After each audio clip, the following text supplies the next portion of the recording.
Okay, so, and I hope you'll forgive me a little bit because I'm going to read, and I wouldn't normally do that.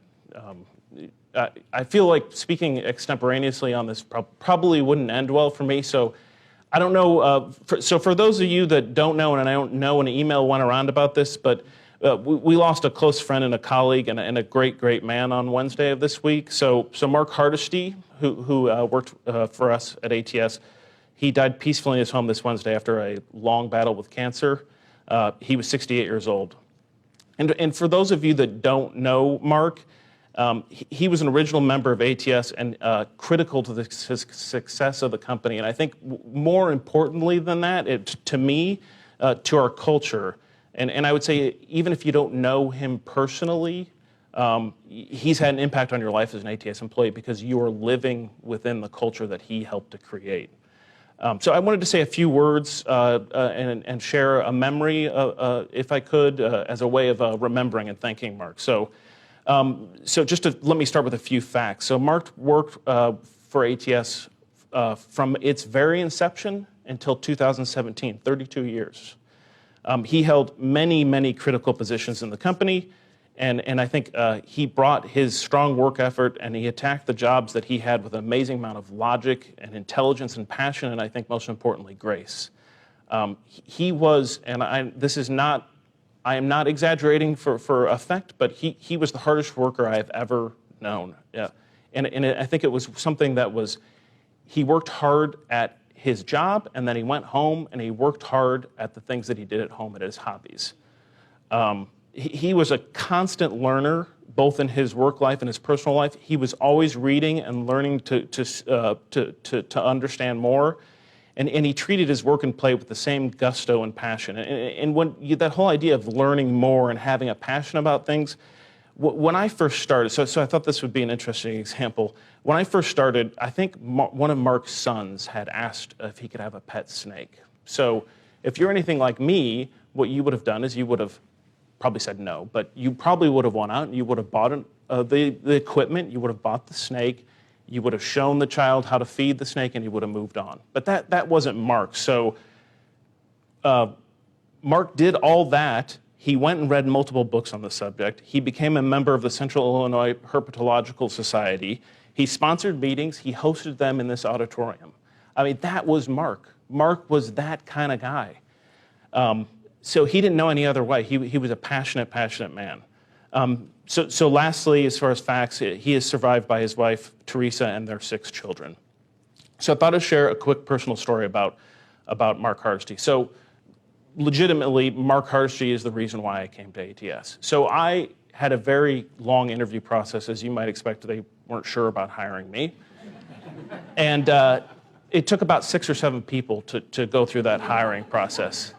And of those 6 or 7 people, Mark is the one that made the biggest impact on me. I still clearly remember the interview back in what is now the service desk area. He was immediately engaging in the interview process. He wanted to know all about me, and I wanted to tell him everything. He was such a warm, inquisitive personality.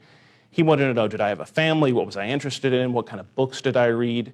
And he made a huge impression on me in just a short period of time. So I remember clearly going home to my wife and saying, if ATS offers me a job, I'm going to take it. And she said, as you might expect, because I was interviewing at a few different places, she said, well, why would you take it? I said, there's this guy.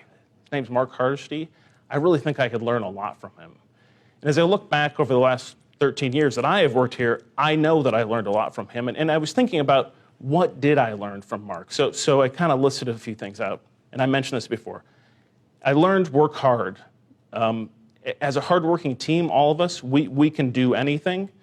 I learned to seek to understand, listen, use data and insight. That was Mark all the way through. Sometimes I personally struggle to do that, but after that, take action and work hard to accomplish your goals. Treat others with compassion. That was definitely a hallmark of what Mark did. And lastly, and I think most importantly, be passionate about what you believe in, because I know Mark certainly was passionate about many, many things. So Mark was a monumental piece of ATS for its entire existence. And the soul and the culture of this company is in many ways, it comes from Mark Hardesty. And while we'll continue as a company, obviously, things won't be quite the same without him. So I just wanted to say those things and say thank you to Mark, even though he's not here. And I wanted to offer, if anyone wanted to share a story, say a word, I'd like to ask them to come up, and I'll share the mic with them, and we can share a little bit. Brad?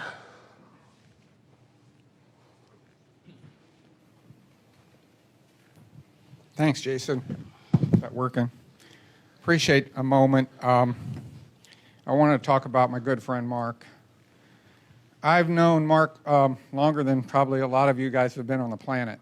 So back in the Caterpillar days, he was my boss when I was a young man and trying to become an electrician and grow. So we got to know each other over the last, I want to say 40 years, but I don't want to say that out loud. Couple things I want to talk about Mark. You know, I think to talk to his character, you'll find that some things about him. I've never seen him be angry. It's something I know. Mick's worked close with him. He's been in some really trying situations with business. I've never seen him lose it. I can't say that for myself, right? So I always wanted to be more like him. I don't think I've ever heard anybody who worked with him or for him have anything bad to say about him. Part of his character. I mean, how many of us can say that? I've never heard him say anything bad about somebody else or be negative. So these are things that talk to the character that Jason was alluding to. Early days, we didn't have a lot of structure, right? It was just a bunch of technical guys running around trying to figure stuff out. There are some kinds of people that don't like change, and there are some kinds of people that can embrace it. Mark's one of those guys that you could put into a really bad situation with clients and employees or whatever and let it go because you knew it was going to be fixed. All the employees were going to come through it. The customers were going to come through it. He would fix it. He had a knack for thinking on his feet and being able to get things done and create on the fly and pull things together. Not many people can do that.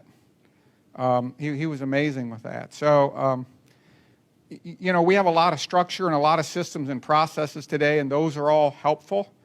But Mark was the guy when those didn't work and you needed somebody to figure it out. He was perfect for that. Very intellectual, very well thinking. So those are just some of the things that talk to his character. I got two more things I'll tell you about him when he helped me. When I was a young man and we were running a St. Louis office in the early days, and I had a meeting where there was customers. It was going to be really a lot of conflict. Mark was here in Peoria. I was living in St. Louis, and I was dreading going into that meeting. And he said, Brad, he said, it's going to be okay. He said, you go and you're going to have that meeting, and you're going to get to walk out of the room. The customer's not going to eat you. And believe it or not, I went, oh, yeah, okay. So, you know, it was very, very comforting. The last thing I'll leave you with, you know, he was an ultimate guy that felt he had control. He could figure things out, right? And he used this line and made me laugh all the time. And he said, Brad, I had a wrestling coach, and he had this really smart thing he used to say, and he said, I'll say it to you. He said, when you're wrestling, if you can see the lights on the ceiling, it's time for you to change your hold. So that's a little bit about Mark and what a great man he was. I'll miss him a lot. So anyway. Thanks, Brad.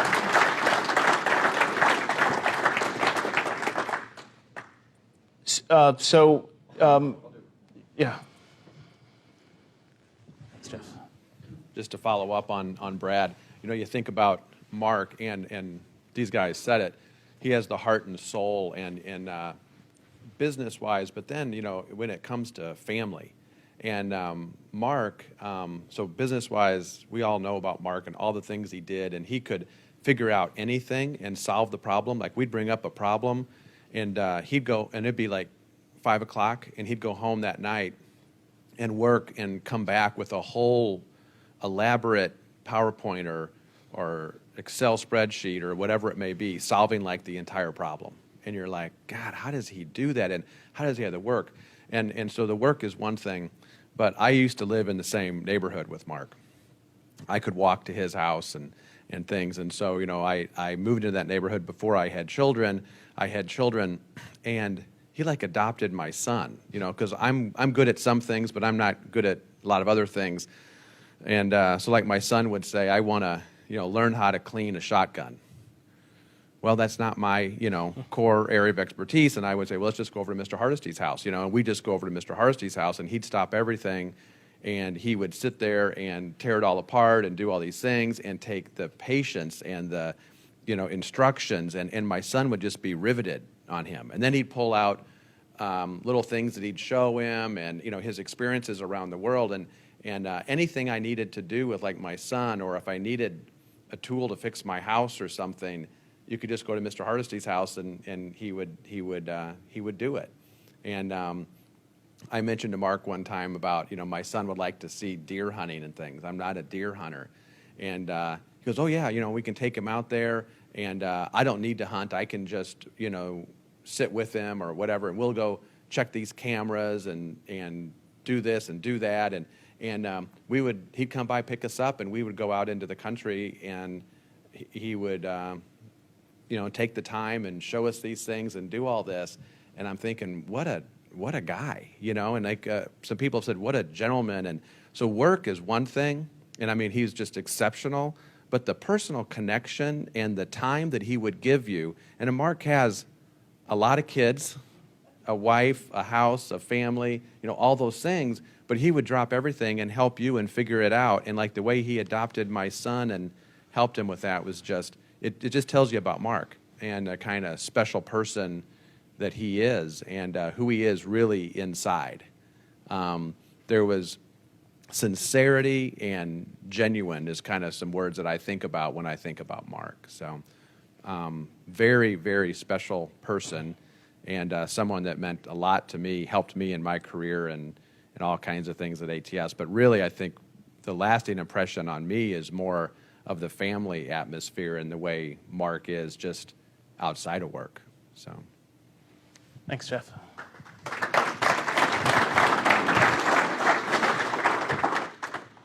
Anybody else?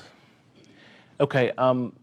Currently, last time I checked, the memorial services are tentative at this point, Tuesday, I think, from 4 to 7, but I'm sure we'll have an email when that solidifies. So that's it for the meeting. I know it's a bit of a somber note here at the end, and so rather than happy Friday, I'd say just be good to each other. Thanks.